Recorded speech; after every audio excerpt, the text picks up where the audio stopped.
सभापति महोदय, बिराजी please Biraji save करें। सभापति महोदय, मैं आपका धन्यवाद देना चाहूंगा। मैं आज बाइकाट करूं पूरा 23-24 पर आपने मुझे बोलने का मौका दिया और के क्रम फिर सरकार 23-24 का बजट जो लेकर आई है वो एक ऐतिहासिक बजट इस राजस्थान के इतिहास में है। इस बजट में प्रत्येक वर्ग का ध्यान रखकर इस बजट को तैयार किया गया है और मैं समझता हूं कि राजस्थान के हर वर्ग को, चाहे किसान हो चाहे गरीब हो, सभी वर्गों को इस बजट का फायदा मिलेगा। इस बजट में जो सामाजिक सुरक्षा की योजनाएं मुख्यमंत्री जी लेकर आए हैं वो मैं समझता हूं कि किसी भी सरकार के लिए सबसे जरूरी अगर कोई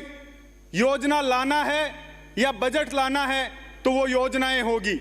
जिसमें चाहे सिलेंडर 500 रुपए का हो, चाहे मुफ्त की बिजली देना हो, चाहे चिरंजीवी योजना को 10 लाख से 25 लाख करना हो, चाहे ओपीएस में सभी कर्मचारियों को शामिल करना हो। इसके अलावा जो 30,000 सफाई कर्मचारियों की भर्ती इस बजट में लाई गई है, उन सभी से मैं समझता हूं कि इस राजस्थान में एक सामाजिक सुरक्षा का माहौल प्रत्येक वर्ग के लिए बनेगा। माननीय सभापति महोदय, इस बजट में लाडनू को जो सौगात मिली है उसके लिए मैं बहुत बहुत धन्यवाद देना चाहूंगा। चाहे दिंदारपुरा को उप तहसील बनाना हो, चाहे नीमबीचौदा में पुलिस चौकी को पुलिस थाने में क्रमोन्नत करना हो, लाडनू में स्टेडियम की घोषणा हो, और चाहे 24 किलोमीटर सांवराज से लेकर बल्दू गेनाना सड़क की घोषणा हो। मैं समझता हूं कि लाडनू के इतिहास में लाडनू के लिए एक विकास के लिए, सर्वांगीण विकास के लिए इन घोषणाओं से बड़ा फायदा लाडनू वासियों को मिलेगा। इसके अलावा सभापति महोदय, मैं निवेदन करना चाहूंगा कि पहले बजट में से लेकर हर बजट में मैंने मांग की है कि एक मीठड़ी कस्बा जो लाडनू से 50 किलोमीटर दूर है और वहां के उस एरिया के जो निवासी हैं उनके लिए एक उप तहसील की मांग मैंने पहले बजट से की है। तो मैं चाहूंगा कि जब मुख्यमंत्री जी वापस रिवाइज भाषण पढ़े तो कम से कम इस मांग को वो ध्यान में रखें। इसके अलावा बड़ुआ को पुलिस थाना बनाने की मांग इससे पहले बजट से लेकर मैंने अब तक की है, जिससे क्योंकि 2 तहसीलों की जो गांव है, कहीं मोलासर थाना कहीं डीडवाना थाना, और वहां के निवासियों को एक न्याय व्यवस्था, कानून व्यवस्था मिल पाए, इसके लिए उस थाने की सख्त जरूरत है। इसके अलावा लाडनू में उप जिला से जिला अस्पताल घोषणा हो, चाहे चिकित्सा मंत्री जी यहां बैठे हैं उसमें, के अलावा लाडनू में उप जिला से जिला अस्पताल घोषणा हो, चाहे चिकित्सा मंत्री जी यहां बैठे हैं उसमें पीएचसी खारिया,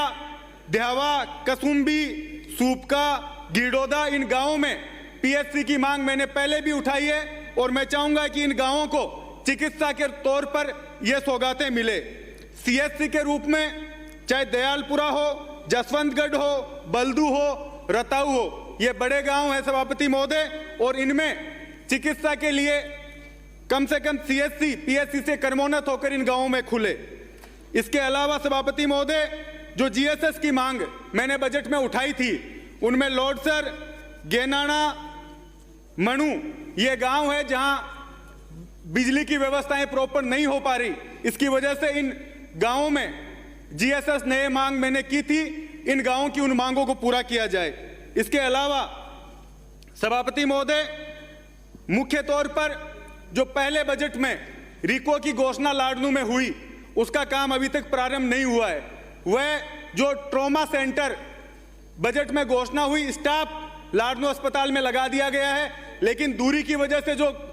कुछ परेशानी आ रही थी उसको पूरा कर दिया गया है, लेकिन अभी भी ट्रॉमा सेंटर का काम शुरू नहीं हुआ है। तो मैं चिकित्सा मंत्री जी से चाहूंगा कि कम से कम उस ट्रॉमा सेंटर का काम शुरू किया जाए। इसके अलावा सभापति महोदय, हम लोग जो मांगे पूरी की है उसके अलावा जो परेशानियां आम जनता को आ रही है, अगर उन मुद्दों को इस सदन में नहीं उठाएंगे तो मैं समझता हूं कि जो जिम्मेदारी जनता ने हम लोगों को देकर भेजी है वो पूरी तरह से हम निभाने में कामयाब नहीं होंगे। सभापति महोदय, ऊर्जा मंत्री से मैं निवेदन करना चाहूंगा कि जब रबी की फसल अभी चल रही थी उसमें बिजली की कटौती बार बार हुई और पूरे नागौर में किसानों को बिजली की समस्या का सामना करना पड़ा। और वीसीआर की समस्या, सभापति महोदय, जिस तरह से किसानों को वीसीआर के नाम पर जो वहां के अधिकारी और दूसरे जिलों से जो टीमें जाती है वो परेशान कर रही है, उस समस्या से किसानों को राहत देने की कोशिश हम लोगों को करनी होगी। इसके अलावा सभापति महोदय, लाडनू में पानी की समस्या, क्योंकि सूखा सेक्टर है, पानी की समस्या एक बड़ा मुद्दा रहा है। इसमें मैं जो पानी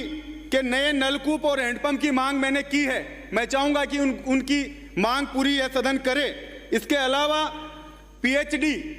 का एक्शन ऑफिस जो मैंने लाडनू में मांगा है उसको दिया जाए, क्योंकि सभापति महोदय सूखा एरिया है और बड़े सेक्टर में एक डीडवाना से एक्शन ऑफिस की वजह से वहां समस्याओं का सामना हमारे जो निवासी हैं उनको करना पड़ता है। तो मैं समझता हूं कि एक एक्शन ऑफिस की जरूरत पीएचडी की लाडनू में है। एक बार पुनः सभापति महोदय,